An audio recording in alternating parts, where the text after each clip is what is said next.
오늘 예수님께서는 서둘러 야이로라는 회당장의 집으로 가고 계셨어요. 딸이 위독한 상황이라고 와서 간곡하게 울며 매달린 거예요. 예수님께서는 그 즉시 길을 떠나셨어요. 근데 많은 사람들이 예수님께 몰려와서 예수님이다, 그분이 오셨다 하는 거예요. 막 몰려오는 거예요. 그랬더니 꼼짝없이 예수님께서는 그 사람들 속에 둘러싸이게 됐어요. 이때 오늘의 주인공이 등장을 합니다. 바로 12년 동안이나 하혈로 고생한 여인이에요. 하혈하는 병에 대해서 레위기 25장에서 상세히 다루고 있습니다. 한센병, 나병과 마찬가지로 하혈하는 병에 걸린 사람은 다른 사람과 접촉이 금지돼요. 다른 사람을 자기가 만져도 안 되고 다른 사람이 이 사람 몸에 이렇게 닿아도 안 돼요. 이 병 자체도 힘들었지만 어땠을까요? 가족과 사회로부터 완전히 격리되는 거예요. 혼자 살아야 되는 거예요. 2중, 3중으로 고통을 겪었을 거예요. 외롭게 살아왔을 게 뻔해요. 그녀는 병을 고치려고 노력을 했을까요? 안 했을까요? 했죠. 숱한 고생을 하며 많은 의사의 손에 가진 것을 모두 쏟아 부었지만 아무 효용도 없이 상태만 더 나빠졌다. 무수한 명의들을 찾아다녔는데 아무런 차도도 없고 고생만 했다. 요즘도 이런 일이 있어요, 없어요? 있겠죠. 중병에 걸려서 벌어놓은 돈을 다 썼는데 몸은 안 좋아져. 다 갖다 바쳤는데 몸이라도 나아져야 되잖아요. 안 나아져요. 돈도 다 썼고 몸은 더 나빠졌고 최악의 상황이에요. 최악. 이렇게 세상에 어떤 노력으로도 해결이 안 되는 일이 생겨요, 안 생겨요? 생겨요. 바로 이 여인이 지금 그래요. 몸도 마음도 바닥이고 희망도 하나가 없어요. 다 사라져버렸어요. 그런데 예수님의 소문을 들은 거예요. 그분이 내 마지막 희망이다. 힘들게 물어서 찾아왔어요. 근데 바로 예수님을 만났나요? 못 만났어요. 주변에는 너무 많은 사람들이 북적거리고 있어요. 예수님 근처에도 가보지도 못했어요. 말도 못 걸어봤어요. 또 12해 동안이나 하혈을 했다면 몸이 기운이 없었겠죠. 자기 몸도 잘 못 가눴을 거예요. 아주 피골이 상접했을 겁니다. 그냥 군중들 속에서 이리저리 떠밀려가지고.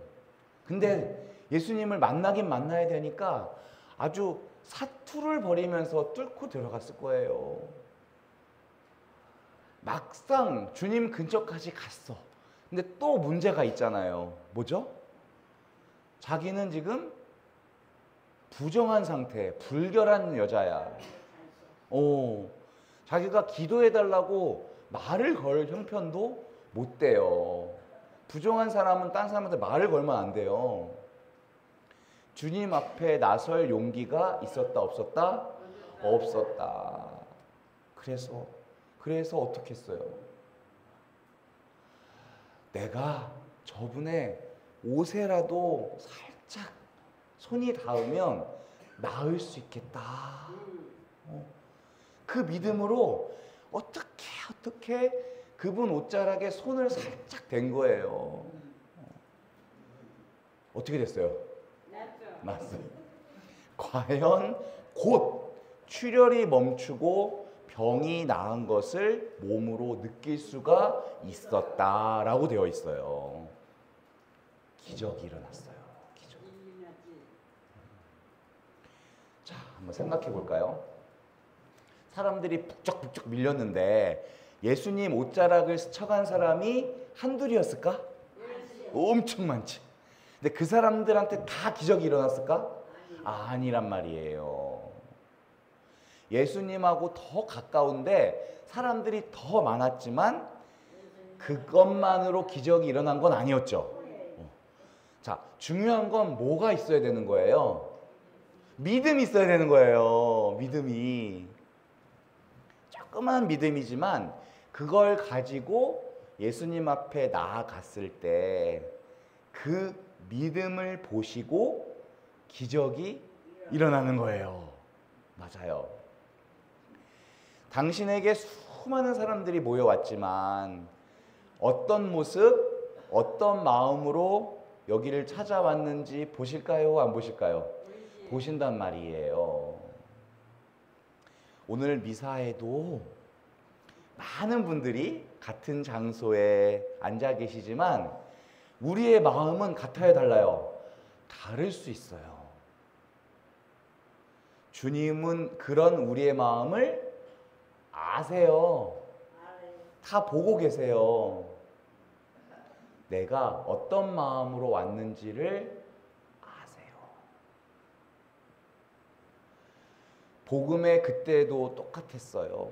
우리 모두가 처음에는 정상이 아니에요. 죄 때문에 희망이 없는 아주 중증 환자들이었어요. 매일 넘어지고 매일 깨지고 상처받고 내 죄 때문에 망가진 인생을 살았어요. 그런데 어느 날 주님을 찾고자 하는 마음이 생겨났어요. 그리고 세례를 받았어요. 세례를. 처음에는 기도가 뭔지도 몰랐어요. 할 줄도 몰랐어요. 그런데 주님, 나 좀 고쳐주세요. 나 좀 불쌍하게 여겨주세요. 나 좀 살려주세요. 그런 마음으로 주님 앞에 나온 사람들을 그분은 외면하실까요? 안 하실까요? 안 하신다고요. 안 하신다고요. 예수님께서는 그런 당신의 몸에서 능력이 나간 거를 금방 알아채셨어요. 가시던 길을 딱 멈추고 제자들에게 누가 내 옷에 손을 대었느냐라고 물으셔요. 내 몸에 손댄 사람을 찾으시는 거예요. 제자들이 그게 누군지 알까요? 모를까요? 모르지. 제자들이 오늘 좀 뿔난 것 같아요. 아니 보시다시피 스승님을 이렇게 밀쳐대는데 누가 나에게 손을 대었냐라고 물으십니까? 라고 하는 거예요. 제자들 마음을 한번 읽어볼까요? 아니 보면 모르십니까? 지금 밀치는 사람이 한두 명도 아니고 무슨 재주로 우리가 그걸 찾아냅니까? 짜잘한 거 신경 쓰지 마시고 그냥 가시던 길이나 가시죠, 예수님. 딱 그거예요 지금. 사실요, 이 여인과의 접촉은 그냥 모른 채 하고 지나가는 게 더 좋아요. 왜죠? 편하니까. 좋아요. 편하니까. 또 얼른 가야 되니까. 진짜 맞아요. 진짜 중요한 게 또 있어요. 지금 종교 지도자들이 맨눈으로 보고 있어요. 예수님의 행동을 아주 그냥 예의주시하고 있어요. 그런데 불결한 사람이 예수님 몸에 손을 댔어. 그러면 예수님도 불결해지는 거예요. 예수님도. 그리고 여인은 어떻게 되는 거예요? 법을 어기는 거예요. 여인은. 뭔가 복잡해지는 거예요. 예수님은 지금 이 여인을 찾으면 안 되고 모른 채 하셨어야 되는 거예요. 근데 어떻게 해요? 포기하셨어요? 기어이 찾아내셨어요. 자, 아무리 봐도 이 여인을 찾아야 되는 이유가 오늘 복음에는 하나도 없어요. 그리고 제일 중요한 거는 지금 어디 가고 계셨어요? 회당장의 집에 가고 계셨잖아. 회당장의 입장에서 생각해 보면요, 지금 죽겠는 거야. 빨리 가야 되는데 막 군중들이 몰려들었고 막 손을 대고 밀쳐댔는데 그게 누군지를 또 찾아내겠대, 예수님이. 살려달라고 찾아왔는데 자꾸 시간이 지체되는 거야. 늦게 갔다가는 딸이 죽어버려. 아니면 심각한 장애를 얻으면 어떡해? 그러면 원망을 엄청 받을 거 아니에요, 예수님이. 그런데도 예수님은 지금 여인을 뭐 하고 있어요? 찾고 있어요. 찾고 있어요. 자, 여기서 우리는 중요한 것을 배우게 됩니다. 병이 낫는 건 좋은 일이지만 그것만으로는 온전한 치유가 아니다. 우리는 단순히 기적 사건에만 눈길을 돌려요. 하지만 더 중요한 거는요, 그리스도가 누구신지를 우리가 아는 거예요. 지난주에도 그랬잖아요. 지난주에 풍랑을 잠재우신 예수님의 기적을 볼 게 아니라 그 기적을 하시는 예수님을 봐야 되는 거예요. 예수님이 단순히 기적을 일으키시는 능력의 주님으로 보시면 안 돼요. 예수님은 마술사가 아니에요. 그리스도는 기적을 하시는 분이 아니라 뭐 하시는 분이에요?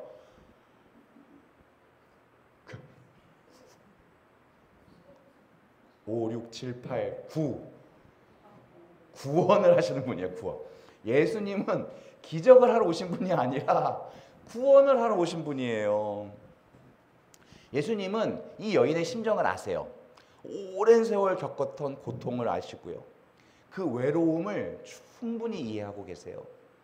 그녀가 겪었던 냉대와 거절로 인한 상처가 얼마나 깊은지를 알고 계셨어요. 누가 내한테 손을 대었냐라고 물으셨을 때 제자들은 그런 예수님의 마음을 알았을까요? 몰랐을까요? 몰랐지. 그냥 누군가 손을 댔겠죠 라고 하는 거예요. 제자들한테는 별로 관심 없어요. 아니, 전혀 관심 없어요. 하지만 주님은 달랐어. 여인의 병이 나은 것만으로는 만족을 안 하시고 직접 만나기를 원하셨어. 1대1로. 코로나 이후에 우리가 많은 게 비대면으로 바뀌었잖아요.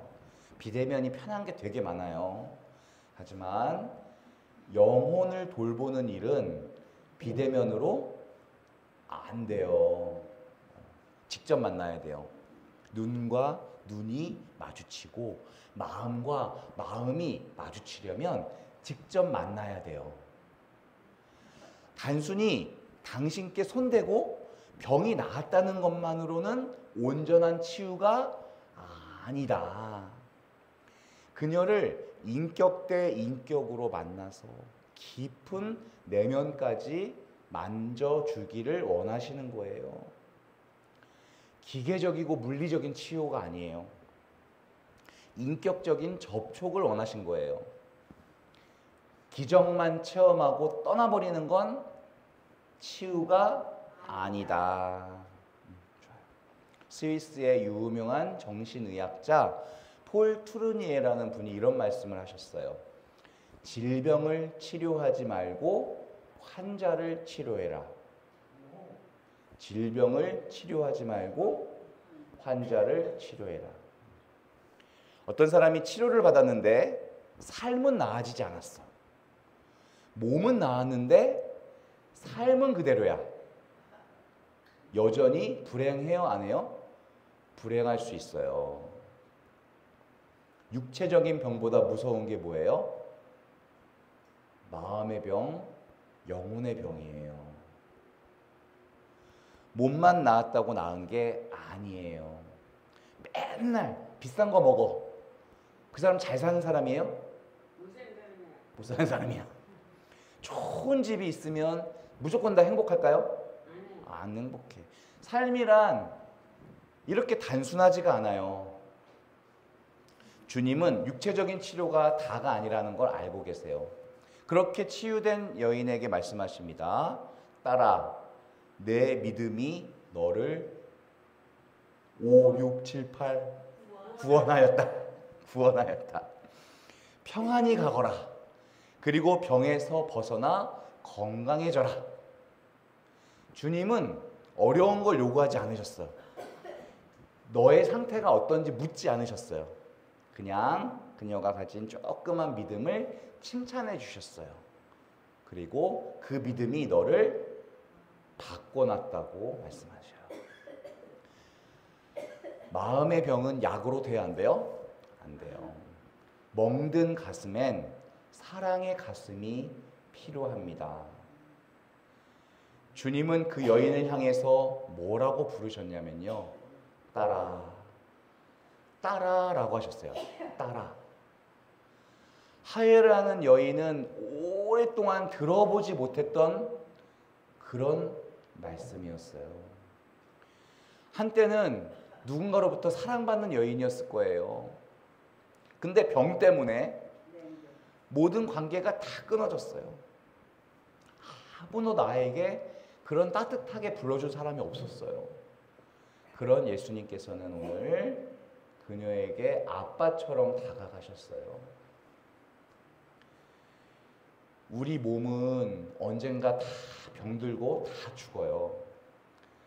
하지만 주님과의 관계가 회복되면 우리 영혼은 살아요. 반대로. 인격적인 만남을 가지신 후에 그녀에게 마지막으로 뭐라고 하셨냐면 딸아, 평안히 가거라. 평안히 가거라. 그녀가 겪었던 12년 동안의 아픔을 한순간에 치료해 주시고 미래를 열어주시는 아빠의 음성이었어요. 이거는 일시적인 치료가 아니라 완전하고 영원한 구원의 선포입니다. 나의 작은 믿음을 가지고 예수님께 나아가세요. 그럼 들으시게 될 거예요. 내 아들아, 내 딸아, 너의 믿음이 너를 구원하였다. 아멘.